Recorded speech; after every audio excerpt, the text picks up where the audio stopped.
about what the challenge is, and I hope this is hope my timing is right with the start of the live stream here. But I realize I haven't gone over a lot about what the name of the challenge. This is a 5-day challenge. It's called Navigating the Fatherless Journey. So it's geared for those of you that have grown up or those of you that are growing up without a dad, just as my YouTube channel is and the other social media accounts that I have. So welcome to day 4. I'm glad you're here with me. I hope you're in it for the duration. And there's only one more day after today. So if you're joining live, that's fantastic. If you're watching the replays, that's fantastic too. I wanted to mention again, this YouTube channel and this effort, this challenge is geared for those of you growing up without a dad. The Map to Manhood and all the efforts that I've had are for that. And this challenge is specifically to help deal with some of the bigger challenges associated with growing up without a dad. That's how I grew up. You could have grown up with an absentee father, as I did, or you could have more of a challenge of growing up with someone that might be abusive or negative influence, but present in your life. And that can be even more difficult than the ideal, which would be to have both mom and dad there, both love each other, both love you, and you've got the advantages of growing up in that environment. Unfortunately, there's a lot of us that don't have that opportunity now. Hence the book, The Map to Manhood. Covered it here.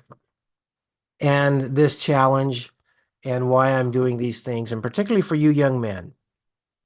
It can be a little hard to say the least, but there's also some societal impact. There's some negative statistics that I can cite to you. I put some down here.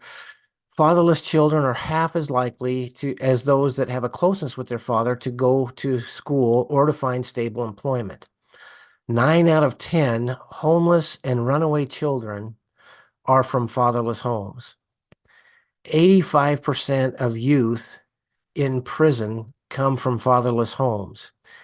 And adult prison populations are 93% male, and most of those men came from homes without a dad. Now, those statistics are not encouraging, and least of all to those of us that have grown up without a dad. Not having a dad is not the only factor behind these statistics, but it is a big one. But my concern is more for you individually. Since I started the My Stepdad YouTube channel, I have received a lot of private messages from young men and women who are struggling with life challenges and they don't feel like they have anyone to turn to. And I'm glad that they feel like they can reach out to me and I can give them some encouragement, some advice, and so forth. But that's why I've put together this challenge, and I'm glad you're here. That's also why I wrote the book. That's why I have the YouTube channel. I want you to realize two things. One is I really do care about you. I'm not just doing this for fun. I really do care about you. And number two, you really can overcome the challenges and disadvantages that you have in your life related to not having a loving father involved and whatever other challenges you have. But it's going to take some effort, but you can do it. So this 5-day challenge is about the 4 paths on the map to manhood and their milestones that are outlined in the book.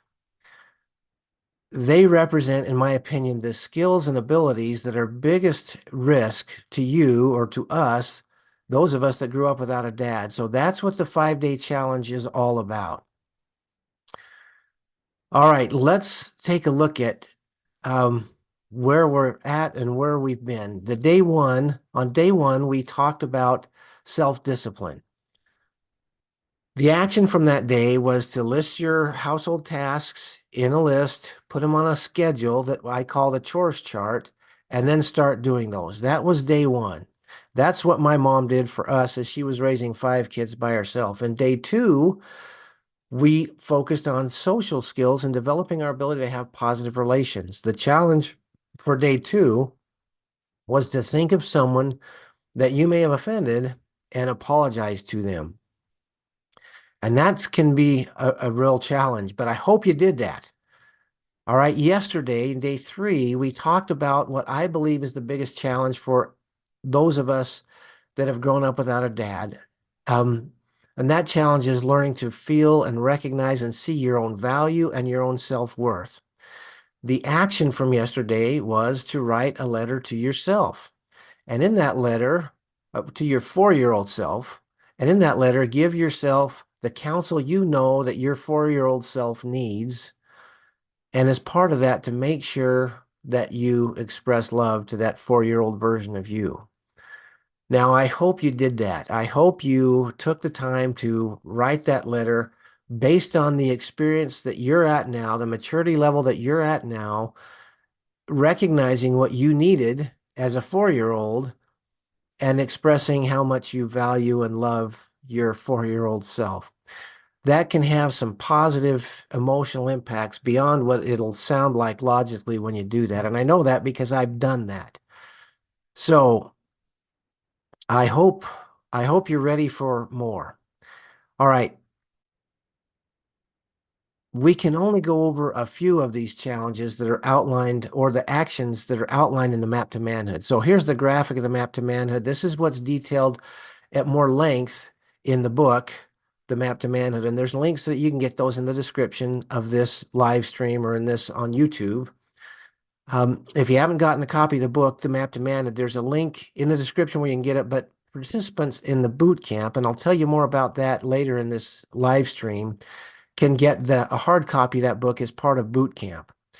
And I'm mentioning boot camp now. I hope that you're taking this challenge seriously. I hope you're doing these things. And if you do, I've got no doubt that you're going to get a lot of benefits from participating in this free challenge. The reality of it is, if you want to make change, even if you feel like you need to, it's a positive thing. It's hard to get over our own inertia to do that. So that's what boot camp is about. And I'll tell you more about that later. But let's move forward.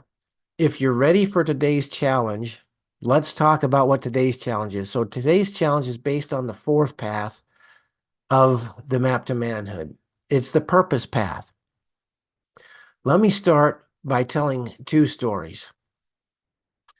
One of them is a man by the name of Louis Zamparini, an Italian. He's the son of an Italian immigrant family. He was also an Olympic runner who served in World War II.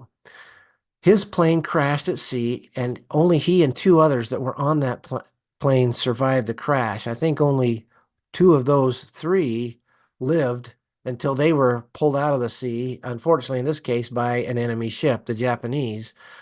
And he went on to be a POW. But while he and his companion were at sea before this, drifting along, they didn't have enough food to survive.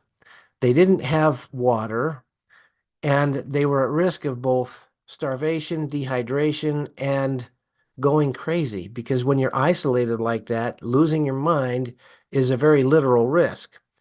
Well, they managed to survive by catching birds. They trapped birds that would fly over and eat them raw. Had no way to cook them. They would use parts of those birds to catch fish. They didn't catch a lot of fish in the 47 days that they survived at sea, that the two of them survived.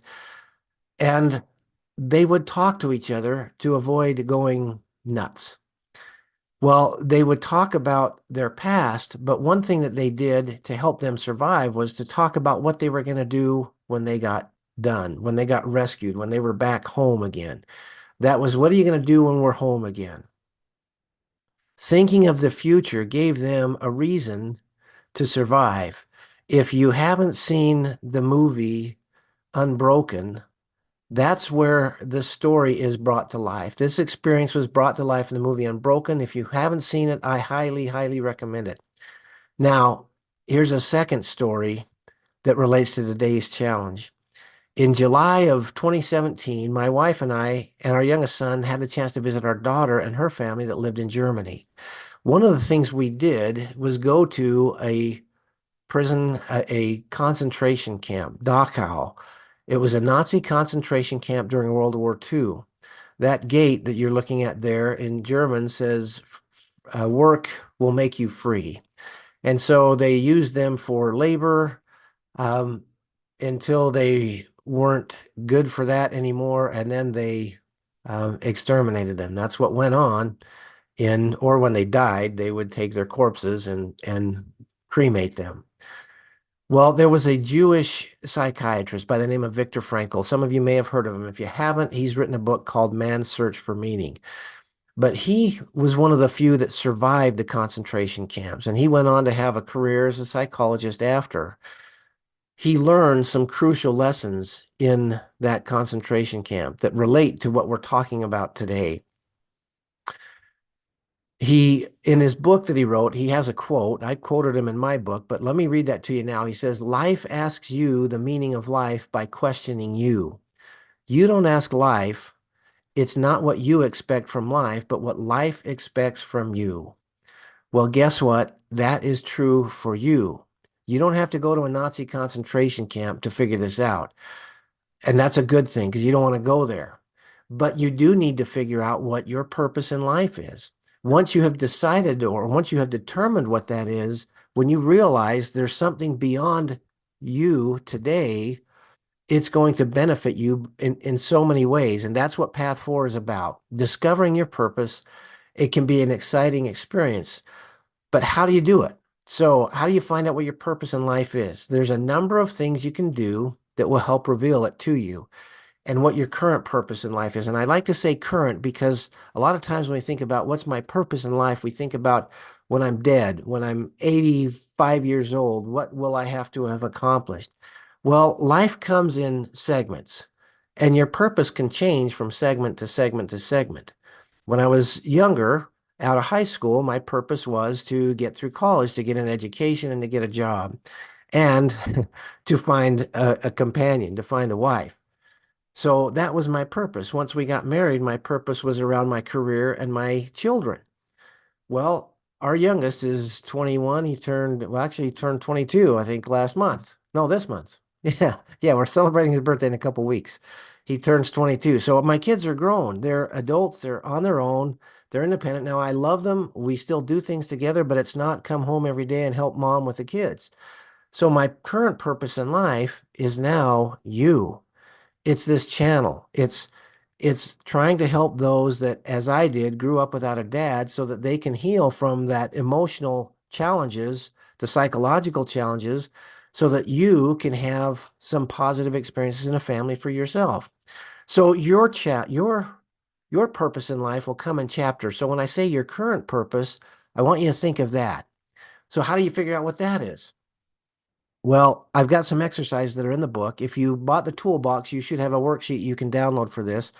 And there's actually a worksheet. I didn't put that in here, but you can download this too if you go to mystepdad.org/resources and download the purpose worksheet. And you can get that and answer them. So, what are they? There's more questions you can answer on the worksheet, but for this challenge, I just listed a few of them. What things do I enjoy doing? If there's things that you enjoy doing, that might be a clue at what your purpose in life, your current purpose in life should be or is. What are you good at? If you've got particular talents and abilities, well, that can be a clue in terms of what your purpose is. Now, here's another one that's a little bit inverted in the way you ask it. What am I procrastinating? What things do I feel like I should be doing that I'm not? If you've got things that you're putting off, but they stay in your mind, well, that can also be an indication of something that your purpose is. Sometimes our purpose requires effort that we don't want to put in. So if we're procrastinating something, it might be saying, "Hey, your purpose is right here," and that's the way we can see what it is. All right. And again, we're talking maybe shorter term, 2, 3 years, 5 years, maybe this month or this year. There's a great book as far as that goes called The Obstacle is the Way. If you look that one up if you want to, because if we're procrastinating something, that's probably the very next thing we need to be doing, and we're avoiding it. That could be. Now, here's one fourth question I would give you. Answer this question for yourself.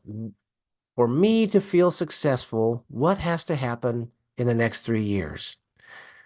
If I want to feel successful, if I want to be 3 years from now and look back and say, you know what, I succeeded at what I wanted to do, what would be the things that would need to happen for you to be able to honestly say that I've been successful over that time? If you can answer that question, that will help you understand That's a clue to what your purpose in life right now is or could be. I don't know what your purpose is. That's the whole point. You have to be the one that answers these questions, and you have to be the one to put the thought in it and then record it. Okay. All right. Let me give you a couple of examples. So when I was a kid, we didn't have video games. All right. Pong came out, I think, when I was, I don't know, 10 or 8. I don't know when it came out. But Pong was one of the first video games. I think it was a little box like this, and it was so basic that you'd laugh at it now. You can look it up if you want.